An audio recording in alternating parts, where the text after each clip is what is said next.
صباح الخير ولا مساء الخير يا بلدي يا مصر، يلا انا بعشقك وبعشق شعبك وبعشق ترابك وبعشق رئيسك اللي هو رئيسي وافتخر. ما اهتمتيش بولادك وقلنا ماشي،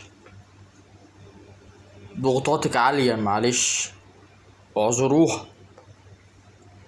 انما من اسابيع قليلة تنزل سائحة البحر الاحمر سمكة قرش تاكل رجليها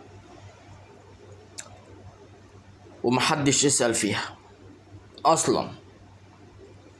ومن كام ساعة ينزل سائح اعتقد انه ايطالي البحر الاحمر